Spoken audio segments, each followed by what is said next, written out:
Bonsoir. Suite à la demande de nos clients, nous avons apporté beaucoup de modifications à notre ancienne version EcoGuide.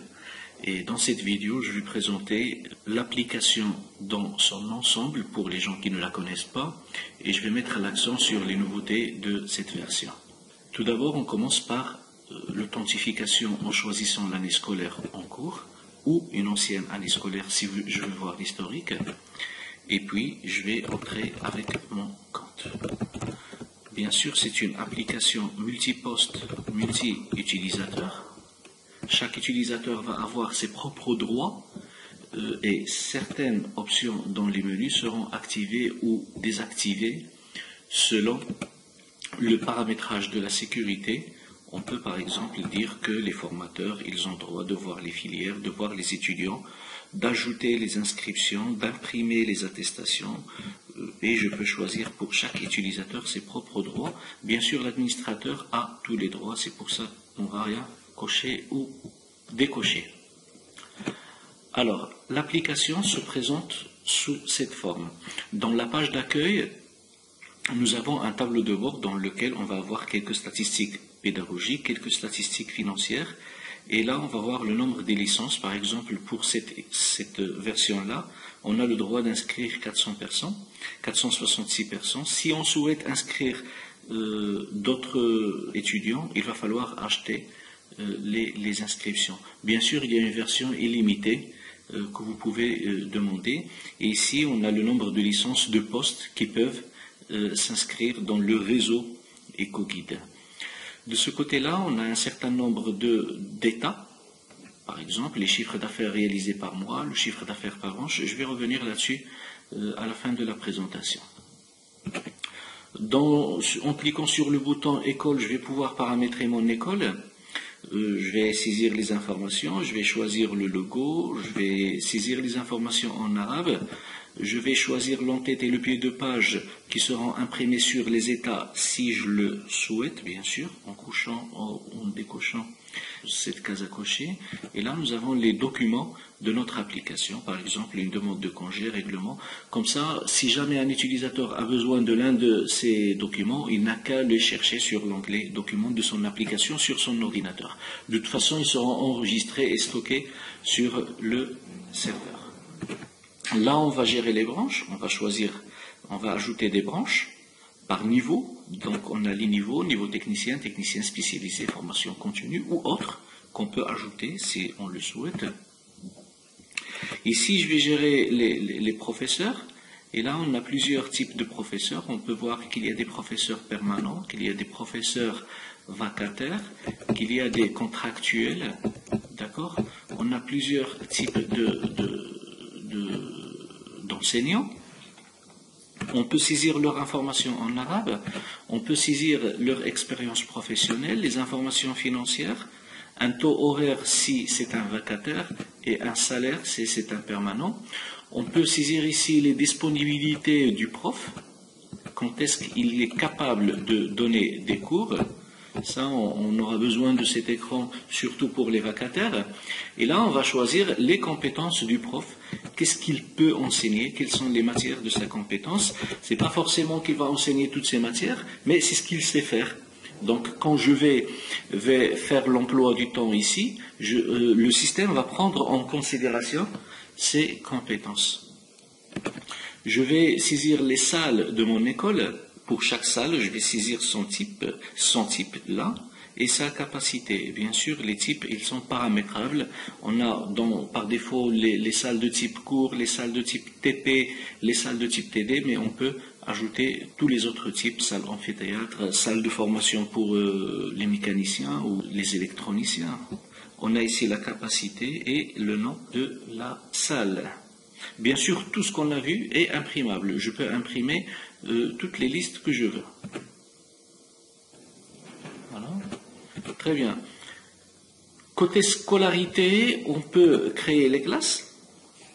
Donc, pour chaque branche, je peux créer un certain nombre de classes. Par exemple, pour technique réseau informatique, on a la classe TRI1, TRI2, TRI3. On a ici le niveau, le type de formation, cours du jour, cours du soir ou formation continue. Le mode de formation, si on souhaite gérer les formations résidentielles, les formations alternées, les formations accélérées et tout ça, d'accord? Et pour chaque classe, je peux imprimer la liste des étudiants, la feuille d'absence, par exemple, la liste des étudiants. On a ici toute la liste des étudiants de cette classe. La feuille d'absence, la liste des préinscrits, la liste d'émargement, si jamais on veut les faire signer sur un objet donné. La signature pour les examens, la signature au début de l'examen, la signature à la remise de copie. On peut imprimer aussi ce qu'on appelle le trombinoscope, c'est les photos des étudiants par classe. C'est très important pour les nouveaux professeurs. On peut imprimer les étiquettes où on va trouver les adresses. Je peux exporter à l'Excel, donc tout ça on peut le faire au niveau de la classe. Ici, je vais gérer les étudiants. Donc, je vais avoir ici la liste de tous les étudiants de mon école. Et je peux bien sûr chercher ici un étudiant donné. Je vais avoir ces informations, les informations concernant ces tuteurs, les informations médicales, les remarques, ces informations en arabe, l'historique de ces inscriptions. Là, je vais avoir toutes les classes dans lesquelles elle a étudié depuis son début dans notre école, et c'est par là que je vais pouvoir faire la préinscription et même la validation de l'inscription, sachant que la validation de l'inscription ne doit se faire qu'au niveau de paiement, parce que c'est celui qui va recevoir le paiement, surtout le paiement de l'inscription, qui va valider comme quoi cette personne va passer du mode préinscrit au mode inscrit, et lorsqu'il est inscrit, il commence à apparaître sur les listes des étudiants de la classe. Il ne fait plus partie de la liste des préinscrits. Donc là, si jamais je souhaite faire des inscriptions de masse, ça veut dire il y avait des étudiants en première année qui vont passer aux deuxième année, donc je vais pouvoir tous les cocher et les préinscrire dans la classe de la deuxième année. Et là, on va gérer les abondants. Côté pédagogique, on peut spécifier la liste des matières d'une filière ou d'une branche. Par exemple, en technique de développement multimédia, nous avons ces matières-là. En première année, c'est la masse horaire. En deuxième année, c'est la masse horaire. Et là, on va avoir la masse horaire des études durant toute la filière. Et ça dépend, en fait. Il y a des filières qui vont durer une seule année. Il y a des filières qui vont durer 2 ou 3 ans. Et on va avoir les détails de la masse horaire de chaque matière durant la première, la deuxième et la troisième année. On peut trouver des matières qui reviennent sur 2 ou 3 années. Et bien sûr, je peux importer les matières à partir d'une autre filière ou d'une autre année scolaire. Bien sûr, cette liste est imprimable. Là, on peut aller plus loin, on peut gérer même les séquences. Je peux par exemple ici dire que la formation Word qui dure 30 heures est composée de l'interface pendant 3 heures, la frappe 3 heures, les paragraphes 3 heures, et ainsi de suite, jusqu'à ce que je puisse atteindre la durée maximale. Et pour cette matière, je peux imprimer un tableau qui sera fourni au formateur qui va intervenir pour lui dire voilà ce que vous devez faire pendant la première séance et voilà ce que vous devez faire pendant la deuxième séance. Et là, il va saisir la date, il va écrire en fait manuellement la date et l'heure, il va faire ses observations.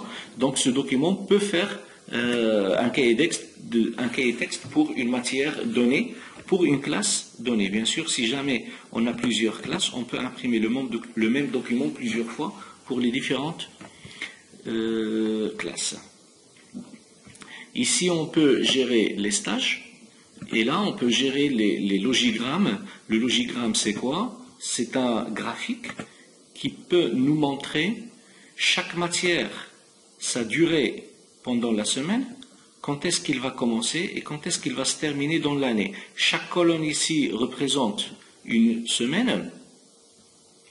Et puis, on a ici l'année scolaire 2015-2016. L'année prochaine, on va avoir ici l'année scolaire 2016-2017. Et tout ce qui est en jaune, c'est les stages. Tout ce qui est en mauve ici, c'est les contrôles. Et tout ce qui est en noir, c'est les examens. Et on peut planifier quand est-ce qu'on va, par exemple, je vais planifier les modules. D'une façon trop facile, je peux préciser quand est-ce que ça commence et quand est-ce que ça se termine. D'accord? Et là, il va me donner le nombre d'heures de la semaine, le nombre d'heures que les étudiants vont étudier durant la semaine du 16 novembre. D'accord? Le lundi 16 novembre. Ok? C'est la 46e semaine de l'année. D'accord? Et là, lorsqu'on va voir comme quoi il y a 5, ça veut dire que dans cette semaine, on a 5 jours fériés, 5 jours de vacances. Ok? Si jamais je change ici 3 heures à 2, bien sûr, la durée de la formation va s'étaler. Si on fait 1 heure, il va se doubler, bien sûr. D'accord? Et si je fais 4 heures, on va voir comme quoi il va rétrécir. Ok? Et comme ça, on peut préciser quand est-ce qu'un module commence et quand est-ce qu'il se termine. Et je peux préciser les contrôles. Quand est-ce qu'on va faire les contrôles? Quand est-ce qu'on va faire les examens? C'est là. Je peux choisir comme quoi l'examen, on va le faire ici. Et ça va se répercuter sur l'emploi du temps de la classe. Bien sûr, tout ça, je peux l'enregistrer et je peux l'exporter à Excel si jamais je souhaite apporter des modifications ou si je veux l'imprimer. Et bien sûr, pour technique réseau informatique deuxième année, ils ont un autre logigramme et en troisième année, ils ont un autre logigramme. Là, on va pouvoir spécifier les jours fériés de l'année scolaire. Donc là, ça commence septembre 2015 et se termine en août 2016. D'accord? Et là, on va pouvoir planifier l'emploi du temps. Donc l'emploi du temps, on a utilisé des codes couleurs. Je vais choisir un emploi du temps, un ancien emploi du temps. Voilà, on a ici des codes couleurs qui vont nous permettre de savoir que durant ce créneau-là, la salle et le prof sont occupés. D'accord? Là, on a des libres. C'est un dimanche. Certaines écoles travaillent même le dimanche. Je peux changer le groupe et il va changer le contenu de l'emploi du temps.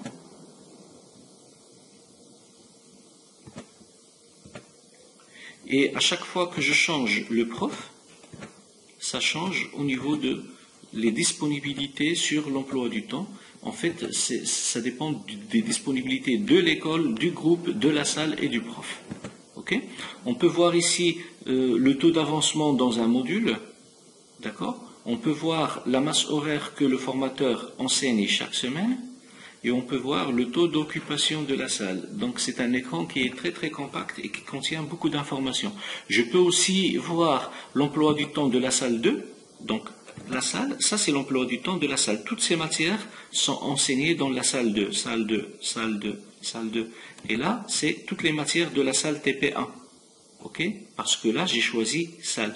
Si je choisis professeur, il va me donner l'emploi du temps du professeur. Donc, ce formateur, il travaille dans la salle TP2 pour enseigner 2 heures. 2 heures, ça fait 4 heures. Celui-là, il est trop chargé.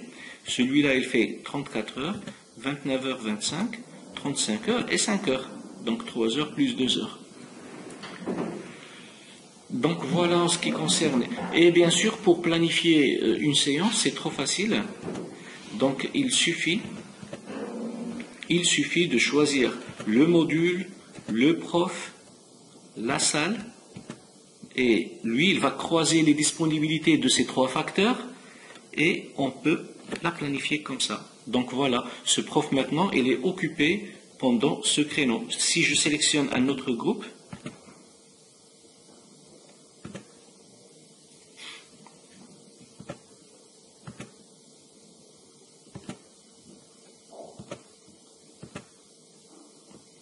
voilà, si je sélectionne un autre groupe, donc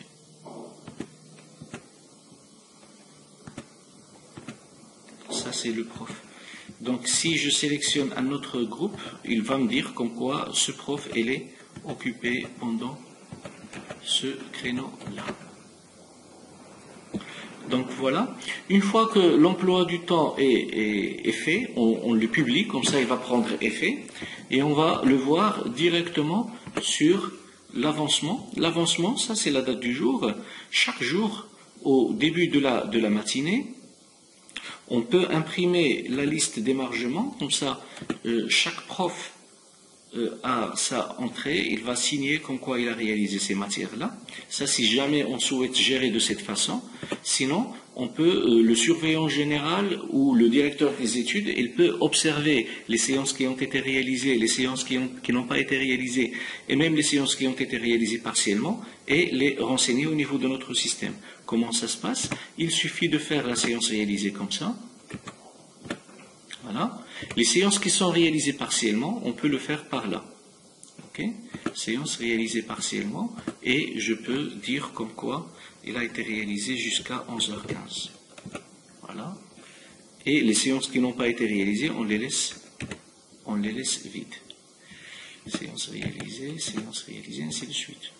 Comme ça, chaque jour, il va me donner les séances de ce jour par classe. La classe TSSREA, il va faire ça. Et la classe TRIA, il va faire ceci et cela, et ainsi de suite. Si jamais tout a été réalisé dans les normes, en fait, tout est réalisé. Donc, le système, automatiquement, il va tout cocher. Alors, pour les absences, maintenant, on peut, par exemple, saisir les absences de cette matière-là. Saisir les absences. Il va me donner les noms des étudiants qui font partie de la classe TRI2. Et je peux cocher absence justifiée, absence non justifiée, les retards et les autorisations avec motif d'autorisation. Et je peux ajouter. Bien sûr, l'historique de ces absences, donc j'avais renseigné les absences pour cette matière. Voilà. Alors, l'historique de ces absences, je vais choisir El Wardi Nadia. Donc, si je reviens au niveau des étudiants et je cherche les absences, on a ici une autorisation pour maladie le 23/11 de 8h à 10h et tout. Et bien sûr, l'historique des absences est imprimable sous forme d'une grille de l'année. Donc, on a ici les jours et les mois et le nombre. Donc, le 23 novembre, il a eu une absence. Donc voilà, une fois les réalisations sont effectuées, on peut après voir les réalisations par groupe, par matière. Par exemple, là, qu'est-ce qu'ils ont fait au niveau de l'orthographe? Je vais choisir orthographe, voilà. Qu'est-ce qu'ils ont fait au niveau de l'expression écrite? Donc là, il va mettre en vert tout ce qui est expression écrite. Les réalisations par prof, les séances qui n'ont pas été réalisées, les séances de rattrapage, on peut voir l'avancement du programme pour chaque classe. Je peux voir combien d'heures ils ont réalisé avec le pourcentage et bien évidemment, comme toujours, c'est imprimable.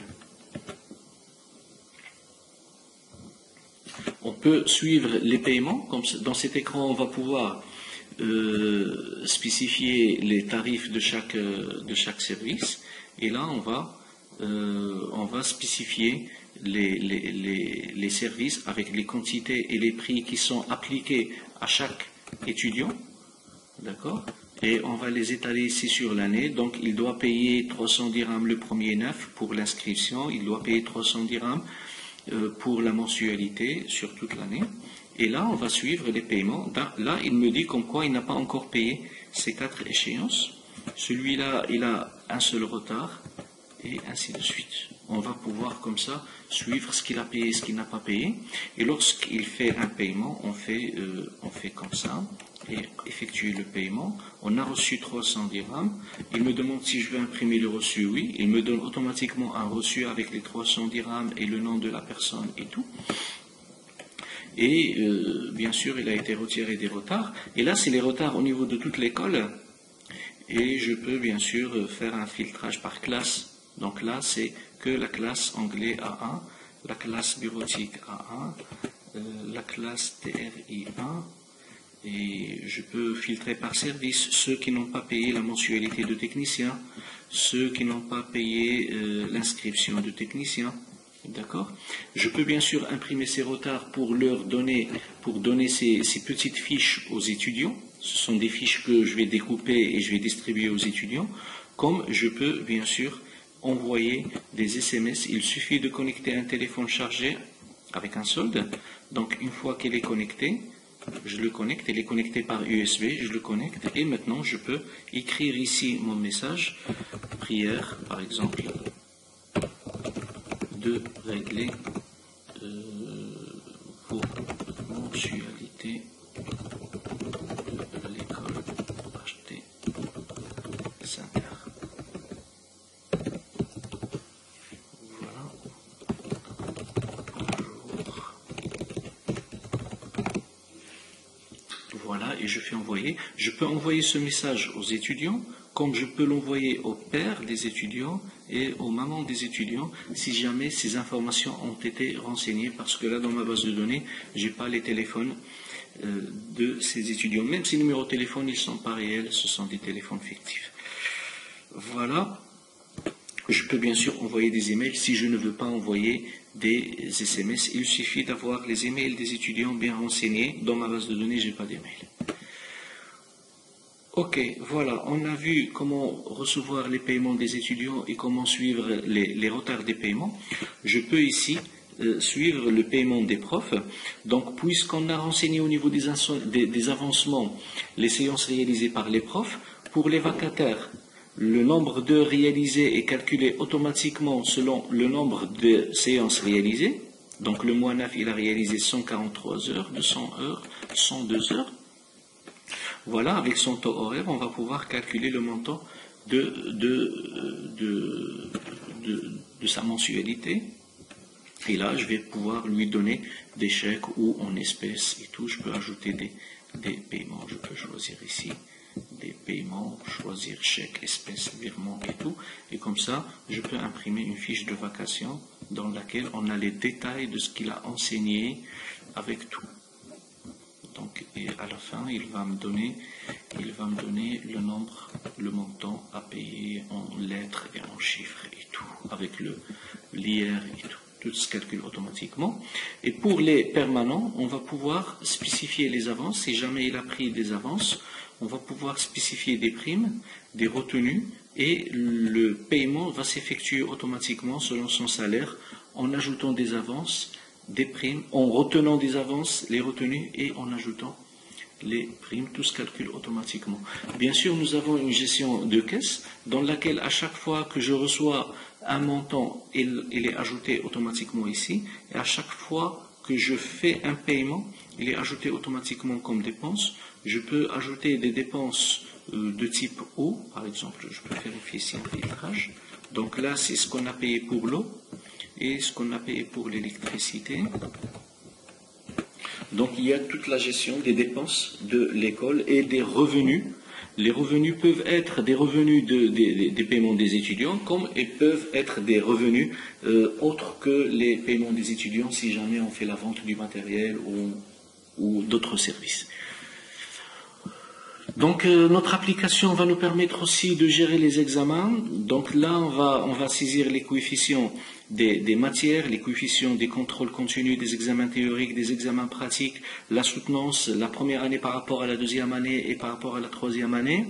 Là, on va pouvoir, si jamais on ne veut pas saisir les notes directement sur notre application, chose qui est possible, on peut exporter les fiches de saisie sous forme Excel pour les donner aux formateurs qui vont saisir les notes sur Excel, et puis après on va les importer dans notre application directement, et puis on va gérer les notes ici, on peut les modifier jusqu'à ce qu'on a toute la base de données remplie avec des données. À ce moment-là, on va pouvoir éditer d'une façon très rapide les PV et les bulletins.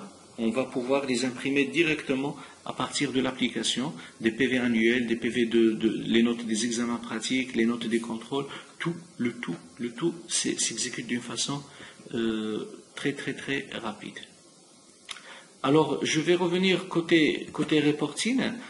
À la fin, on peut voir, par exemple, chaque mois, combien on a encaissé, combien on doit faire comme chiffre d'affaires, combien il nous reste à encaisser, combien il y a de retard de paiement pour ce mois, et ainsi de suite. Toutes ces informations sont cumulables et je peux voir même l'écart entre le chiffre d'affaires prévisionné. Si jamais j'ai des abondants, le chiffre d'affaires change. Au début, je devais faire 1 million de dirhams. Avec les abondants, je vais faire un peu moins, donc je peux calculer l'écart et bien sûr, c'est un état imprimable.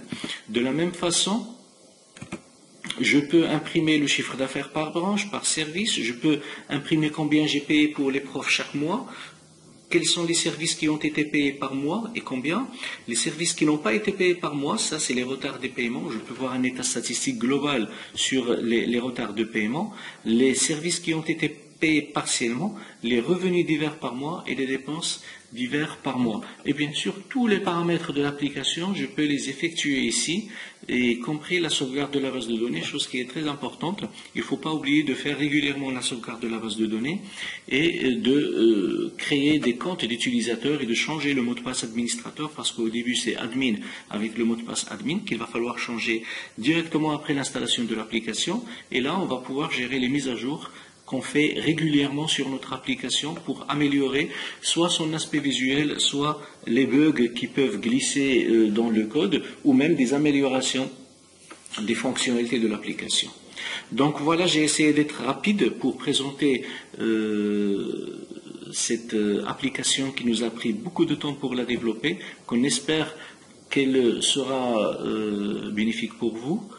Et vous pouvez la télécharger gratuitement sur cette adresse, comme vous pouvez nous envoyer vos emails ou nous contacter par téléphone sur le numéro et l'adresse email suivant. Bon, je vous remercie. À la prochaine. Je vais essayer de détailler chaque fonctionnalité dans une vidéo à part. Je vais faire une vidéo pour gérer les inscriptions, une autre vidéo pour les paiements, une autre vidéo pour la partie pédagogique, pour l'emploi du temps et ainsi de suite. Donc je vais essayer de détailler tout ça, ce que j'ai fait d'une façon rapide sur cette vidéo. C'est une vidéo promotionnelle de présentation. Je vais essayer de détailler tout ça dans des vidéos séparées dans les prochains jours, Inch'Allah. Merci.